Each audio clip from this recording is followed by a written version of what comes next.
Hey, what's up, everybody? It's Mr. Sanders Twin again, and we are back on the couch. We have chapter 20 to read today, and that is the last chapter of Ambassador. So, let's just go ahead and get right to it. Got my iced coffee, and we are ready to go. So, let's jump in. Chapter 20. Gabe woke to find the envoy shaking his shoulder and his mother's voice practically shouting, "Wake up! Wake up! Wake up!" "I'm up," he said. "I'm up. I know who the pirate assassins are, and I'm up." "Good," said the envoy, "because they've found us. They're coming here. 3 more repurposed mining ships are en route and will arrive within the hour. It took them far less time to launch new ships at us than I'd hoped, so it might not have been the best idea to bring you to the moon after all.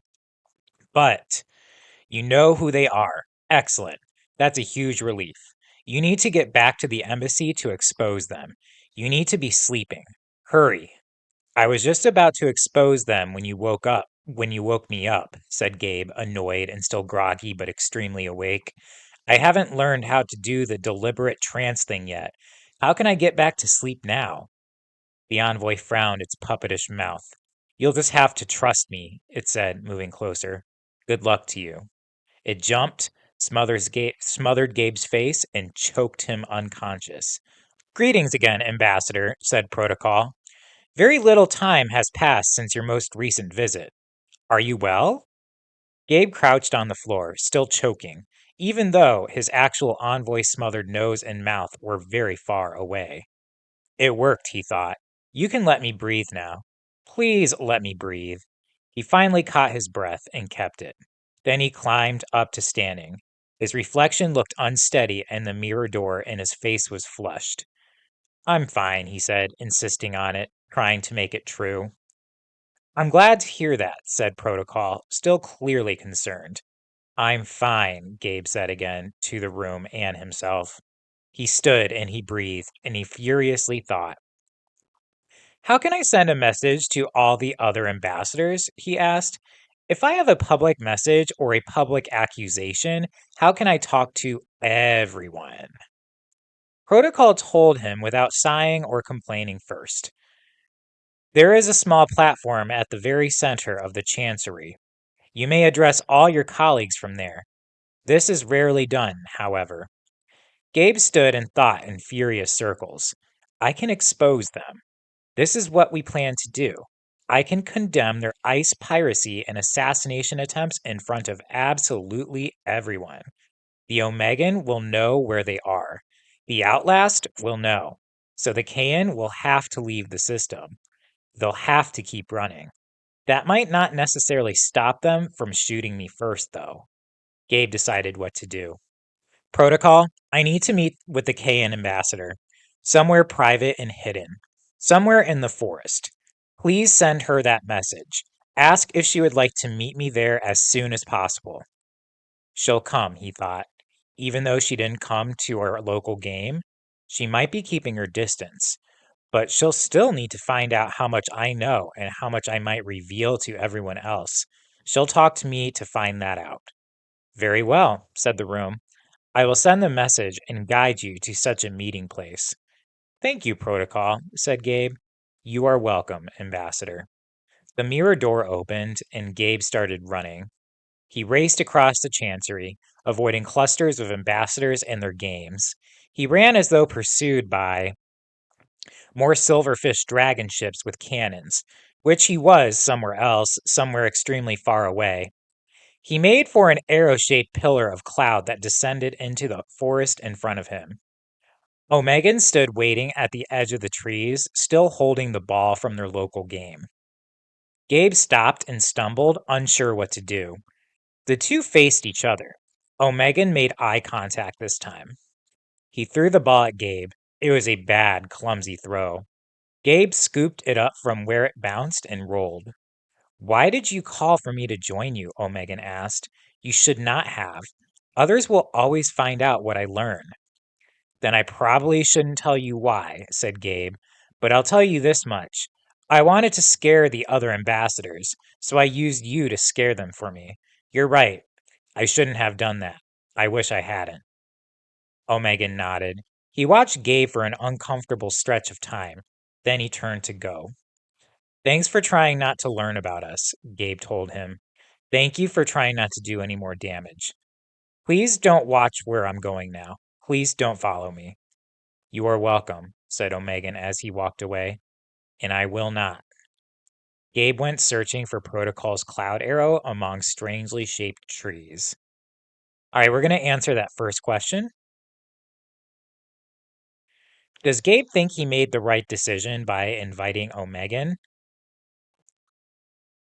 Make sure you're paying attention to this paragraph right here. I wanted to scare the other ambassadors, so I used you to scare them for me. You're right. I shouldn't have done that. I wish I hadn't.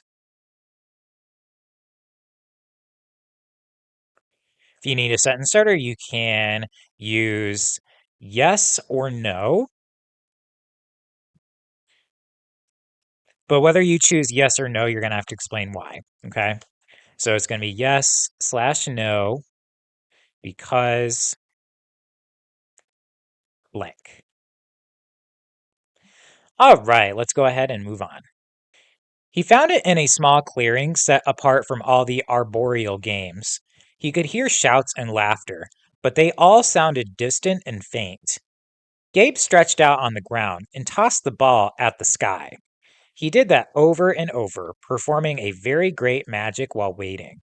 He wondered if the attack on Svedsa would wake him up before it killed him, or if he would sleep through it. He wondered which way he would rather have it happen. He didn't have to wait long. Kayan stopped and stood at the edge of the clearing, well away from him.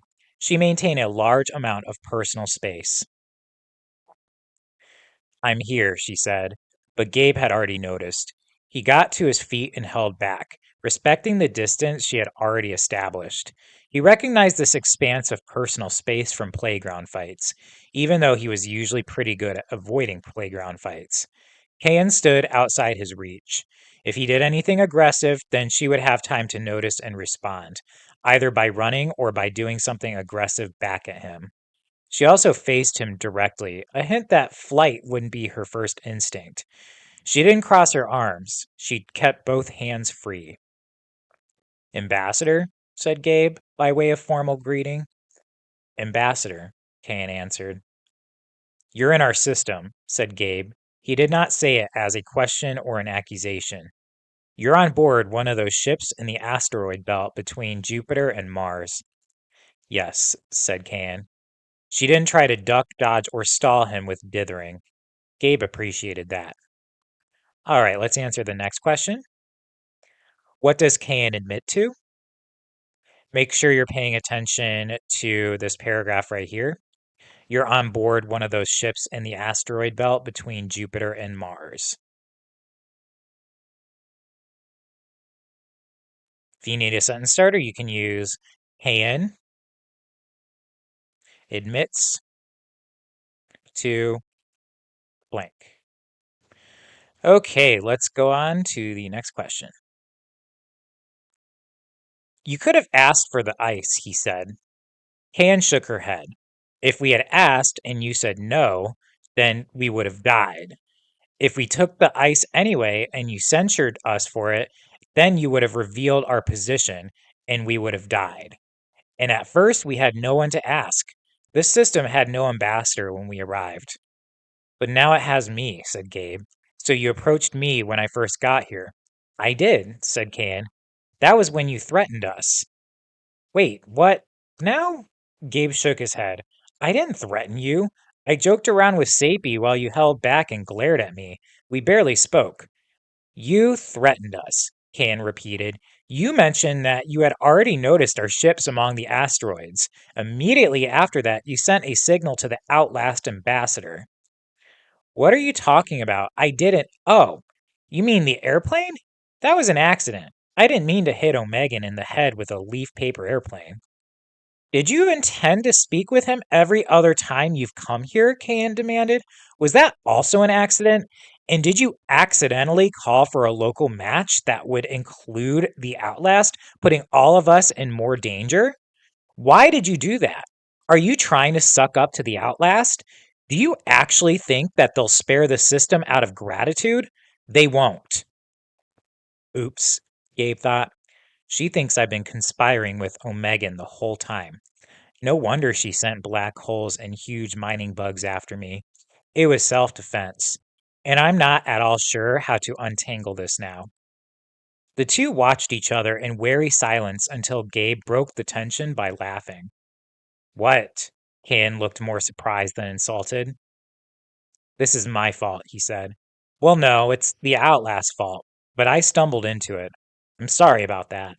And now you're stalling because your mining ships need more time to close in on me and fire their drills. I'm on the far side of Moon, by the way, facing away from the planet. Facing you. I'm stranded here, helpless. No one on Terra will notice if the base explodes, no matter how bright and spectacular the blast. He smiled. He was Zorro facing down a line of muskets. Kayan stared at him, openly incredulous. Why are you telling me this? Gabe took a step back, extending the distance of their shared comfort zone.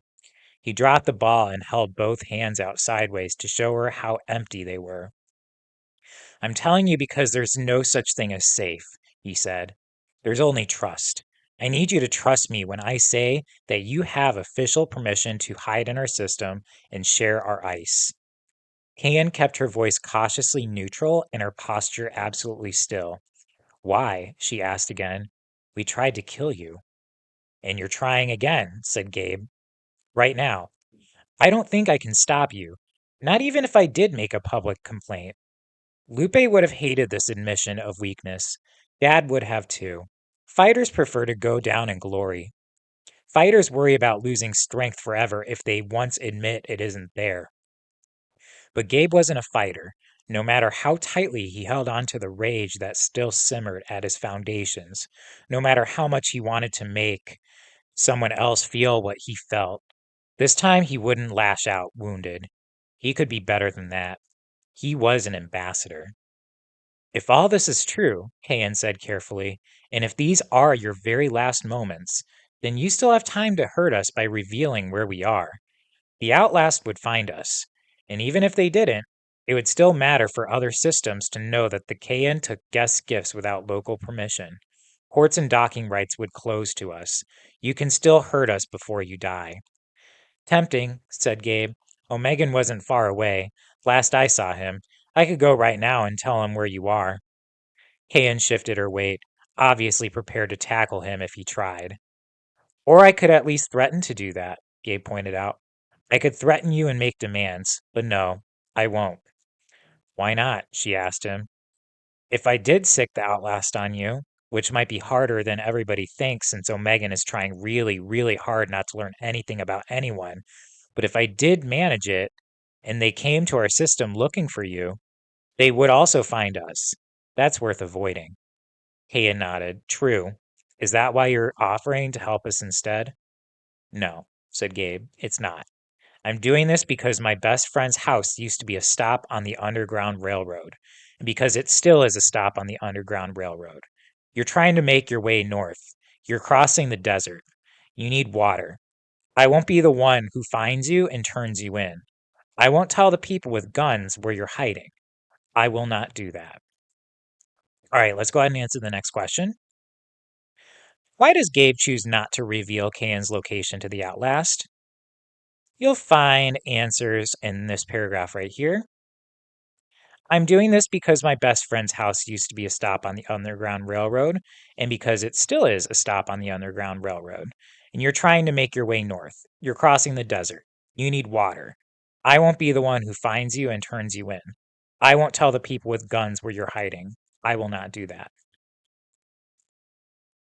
If you need a sentence starter, you can use Gabe chooses not to reveal her location because blank. All right, let's go ahead and move on. Gabe's anger stung him like a baseball caught without a glove. It felt painful and satisfying. He didn't try to hide it. He held it in his voice, and he let Kayan hear just exactly how angry he was. But he also held it close. He kept it his own. He threw absolutely none of it at her. I'm offering the Kayan emergency hospitality, he said. Hide in the asteroids. Take some ice. In exchange, I'll need a ride from the moon. I'm on back down to the planet I'm from. I'll also need you to stop trying to kill me. Do you accept this offer? Gabe waited. He wondered if the mining ships had reached the moon yet, if they had landed on the surface. Maybe they were scuttling towards Svedsa on their many metal legs at that moment, drill cannon glowing, prepared to shoot holes in the walls that kept Gabe alive. Kayan took 2 steps closer, closing the distance between them. I accept your offer of refuge and resources. I'll tell the fleet captains to call off the attack and send you a transport. Thank you, said Gabe. Please hurry. She nodded once and disappeared. All right, we have the next question. What agreement does Gabe make with Kayan?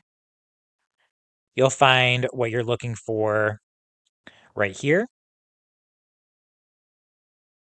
I'm offering the Kayan emergency hospitality, he said. Hide in the asteroids, take some ice. In exchange, I'll need a ride from the moon I'm on back down to the planet I'm from. And then also on the next page, he said, promise not to kill me. That's also part of the deal. If you need a sentence starter, you can use the agreement he makes with her is blank. All right, let's go on to the last question and the rest of the chapter. Gabe wished he knew how to wake up so easily. He wasn't sure which mental muscle to flex. He stood alone in the center of the clearing, in the forest that was not a forest, surrounded by trees that were not trees, and that grew according to different rules. He tried to wake up. When Gabe left the embassy, finally, he didn't wake up. Instead, he dreamed himself into an actual dream, the sort that people usually have, a scrambled mix of hope, fear, memory, and things translated into other things. He dreamed about his family, all of them together. They didn't look like themselves. The twins kept turning into their pets and back again. Noemi also became a duck sometimes. She said meow no matter what she was. They sat on a blanket in the grass in the park. Dad had prepared a picnic. He was still nimble at opening Tupperware, even when he was an eagle instead of himself. Gabe closed his eyes, smelled the spices, and tried to guess what each dish might be from the smells that followed every open lid. If Gabe had shifted between shapes like the rest of his family, he hadn't noticed, and he was not afraid. He didn't worry that they might be noticed, seen, shot, arrested, deported, assassinated, or invaded. He did not fear conquering Outlast or men with guns and ice written in white letters over black vests. Gabe ate his father's cooking, made his mother laugh, chased toddler siblings with Lupe, and none of them were afraid of anything at all. But Gabe didn't remember this dream when he woke up.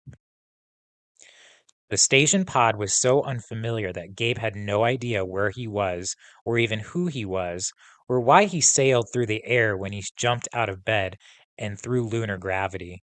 After that, he was reasonably sure that he was Gabriel Sandro Fuentes, the ambassador of Terra and all Terran life. He stumbled into the next pod and found the envoy. It stood very still, neck craned to peer through a station window. The other window showed grainy video footage of a scenic Russian landscape. The ships have arrived, the envoy whispered. Mom's voice sounded stretched and thin, coming through the envoy's craned neck.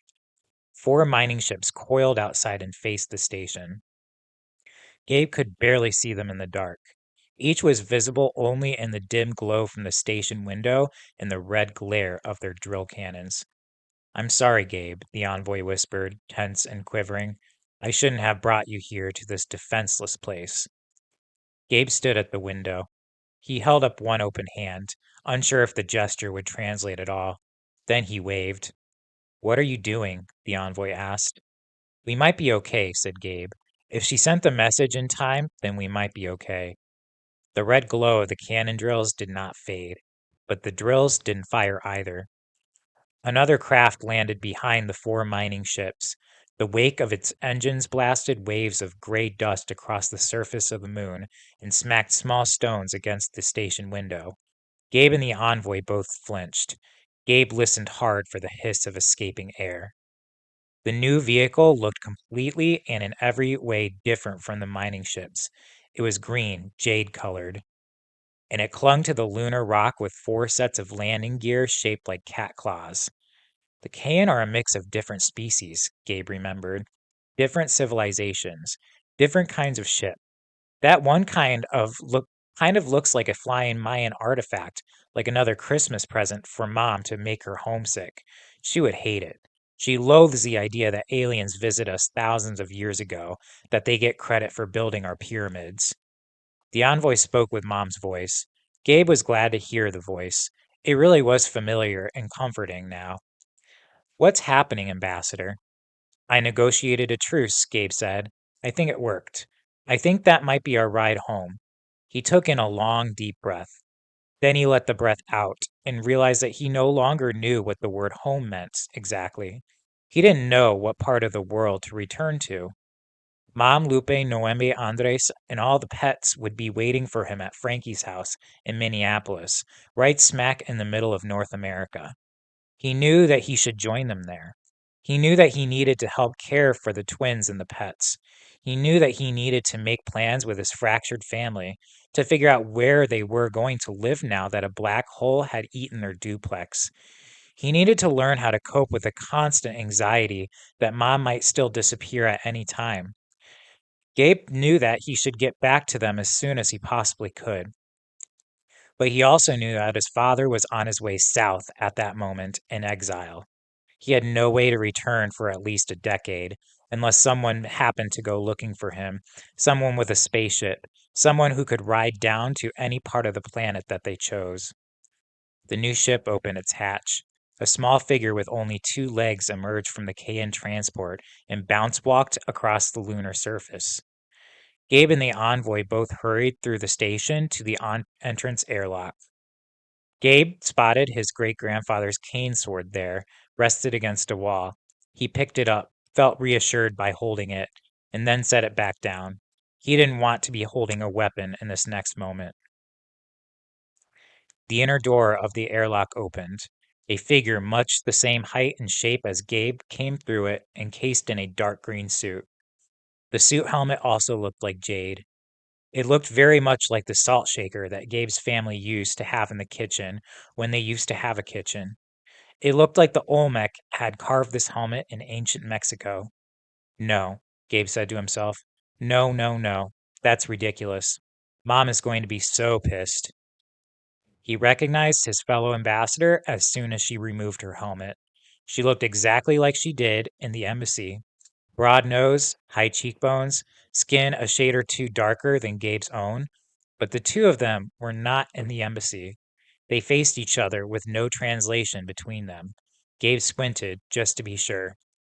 You're human, he said. How can you be human? Ambassador Can responded in a language that Gabe did not understand. All right, let's go ahead and answer the last question. What does Gabe discover about Kayan? You'll find that at the very end, right here. You're human, he said. How can you be human? And a sentence starter could be Gabe discovers Kayan is blank.